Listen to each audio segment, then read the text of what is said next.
Every morning at dawn, he cast his line from the same spot on the pier, watching boats come and go while waiting for fish to bite. What the other anglers didn't know was that the old man timing the tides wasn't just tracking fish. He was reading maritime patterns through the eyes of someone who had spent 20 years intercepting smugglers in these exact waters. Welcome to the Human Stories. Before we begin this powerful story of hidden vigilance and maritime expertise, tell me in the comments, what city are you watching from today? And if you believe stories like this deserve to be heard, hit that subscribe button. These stories matter. Pier 19 stretched into Monterey Bay like a weathered finger pointing toward the horizon, its wooden planks worn smooth by decades of salt spray and fishermen's boots. At 5:30 a.m., when the morning fog still clung to the water like a gray blanket, the pier belonged to the serious anglers, the ones who understood that the best fishing happened when most people were still asleep.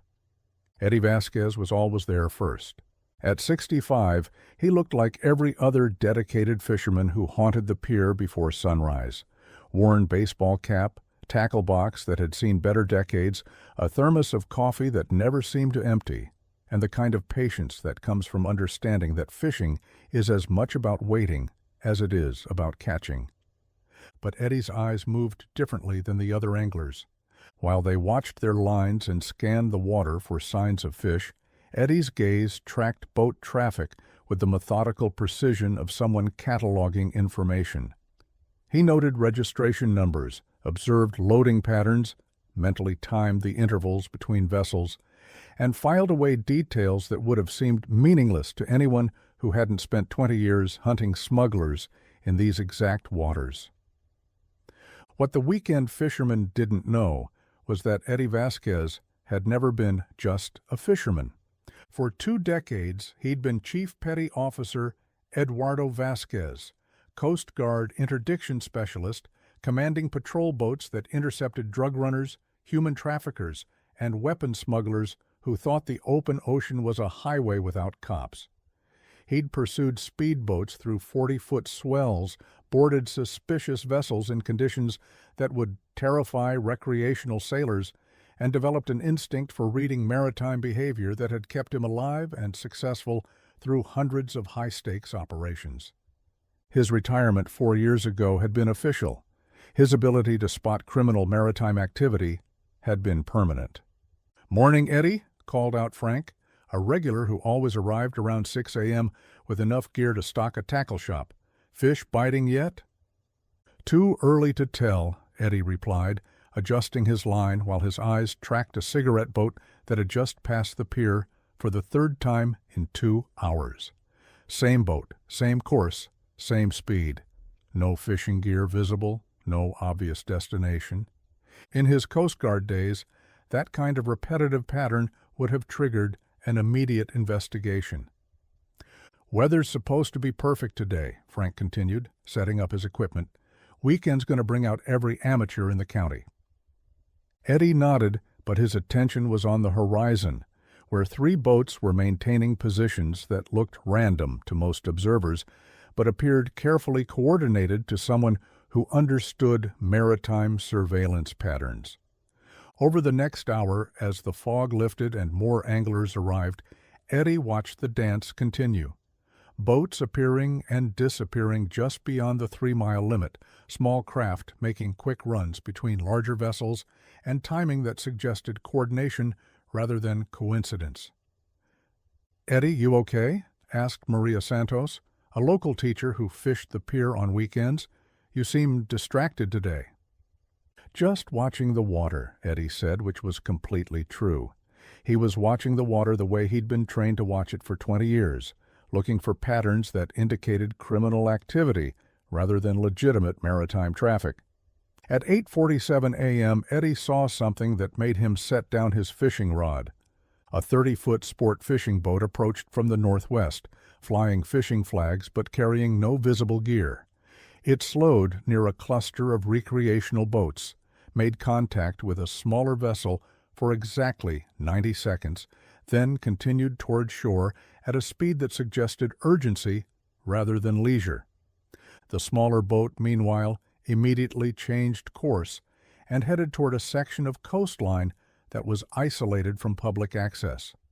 Eddie had seen this exact pattern dozens of times during his Coast Guard career. It was a textbook maritime handoff, transferring contraband from a larger vessel that stayed in international waters to a smaller boat that could reach shore without attracting attention. He pulled out his cell phone and dialed a number he hadn't called since his retirement. Coast Guard Sector Monterey, this is Petty Officer Johnson. Johnson, this is Chief Vasquez. I need to report suspicious maritime activity. There was a pause. Chief Vasquez? Sir, I thought you retired. I did, Eddie said, continuing to watch the boats through binoculars while appearing to scan for fish. But I'm observing what appears to be a narcotics transfer operation about 2 miles northwest of Pier 19. Sir, are you certain? Eddie provided coordinates, vessel descriptions, behavioral patterns, and timeline analysis with the kind of detail that made it clear he knew exactly what he was observing. He spoke quietly, never taking his eyes off the water, appearing to any casual observer like an old fisherman calling a friend about the day's prospects. Chief, Johnson said after Eddie finished his report, we'll dispatch a patrol boat immediately. Are you in position to maintain observation? Affirmative, Eddie said. I'll be fishing here for the next few hours. What happened next was 20 years of interdiction experience compressed into the most important fishing trip of Eddie's civilian life. He continued to cast his line while coordinating with the Coast Guard patrol boat via discreet radio calls. He provided real-time updates on vessel movements, predicted course changes based on wind and current patterns, and guided the interdiction team to intercept positions using knowledge of local waters that came from decades of experience. Contact established, came the voice over his radio. Boarding in progress. Eddie watched through his binoculars as the Coast Guard cutter approached the suspected smuggling vessel. What followed was a textbook interdiction, professional, efficient, and successful. Chief Vasquez, the radio crackled 20 minutes later. This is Lieutenant Commander Hayes aboard CG Cutter Resolute. We've recovered approximately 200 kilograms of cocaine and arrested 4 suspects. Your intelligence was spot on. Eddie reeled in his line, packed his tackle box, and prepared to head home. Just another morning of fishing, as far as anyone on the pier knew. Leaving already? Maria Santos asked. I thought you usually stayed until noon. Got what I came for, Eddie said simply. That evening, Lieutenant Commander Hayes called Eddie personally. Chief, I've been reviewing your file. 63 successful interdictions over 20 years, 3 commendations for actions above and beyond, and now you're fishing from a pier? Eddie looked out his kitchen window toward the bay, where Coast Guard vessels were continuing to patrol waters he'd once protected from a different angle. Still watching the same waters, Commander, just from a different position. We could use someone with your experience as a civilian contractor, intelligence analysis, training new interdiction teams. Thanks, Eddie said, but I think I'm exactly where I need to be. Word spread quietly through Coast Guard channels that if anyone noticed unusual maritime activity in Monterey Bay, they should probably check with the guy who fished from Pier 19 every morning. Not officially, of course, just as a professional courtesy to someone who understood how smugglers used the sea. The next morning, Eddie was back at his spot on the pier at 5:30 a.m. sharp. Same tackle box, same thermos, same patient approach to fishing that had always characterized his mornings on the water. But now other anglers started noticing things they'd missed before. How Eddie positioned himself to see the entire bay, how his eyes tracked boats that seemed to be fishing but weren't actually fishing, how he knew which vessels belonged and which ones didn't. Eddie, Frank asked one morning, you ever work on boats before you retired? Some, Eddie said, adjusting his line while watching a cigarette boat that was making its third pass of the morning. Spent some time on the water. A few weeks later, a local fishing magazine approached Eddie about writing an article on reading the bay for better fishing. He declined politely, explaining that he preferred to keep his observations to himself, but the Coast Guard started including Pier 19 in their regular patrol routes, and Eddie noticed that the suspicious boat traffic decreased significantly after word spread that the waters were being watched more carefully. Eddie never told the other fishermen about his background in maritime interdiction. He never mentioned the smugglers he'd caught or the operations he'd disrupted. He just fished, watched the water, and stayed ready, because that's what you do when you've spent your career protecting American waters from people who want to use them for criminal purposes. You don't stop when you retire. You just find a new way to keep watching. And sometimes the most experienced maritime law enforcement officer in the area is the one who looks like he's just trying to catch his breakfast. Eddie Vasquez had spent 20 years chasing smugglers through dangerous waters at high speed. Now he spent his retirement making sure those same waters remained safe for families who just wanted to fish on weekends. The mission was the same. The waters were the same. The only difference was that now, instead of commanding a patrol boat, he cast a fishing line and waited for criminals to make the mistake of thinking an old fisherman wasn't paying attention. And every morning, as he watched the sun rise over Monterey Bay, Eddie knew that some of the most important work happened not in high-speed chases or dramatic arrests, but in the quiet vigilance of someone who understood that protecting the sea meant watching it every single day.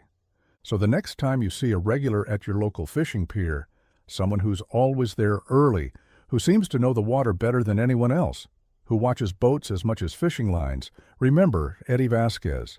Remember that sometimes the most qualified maritime security in an area is provided by someone who looks like they're just enjoying their retirement.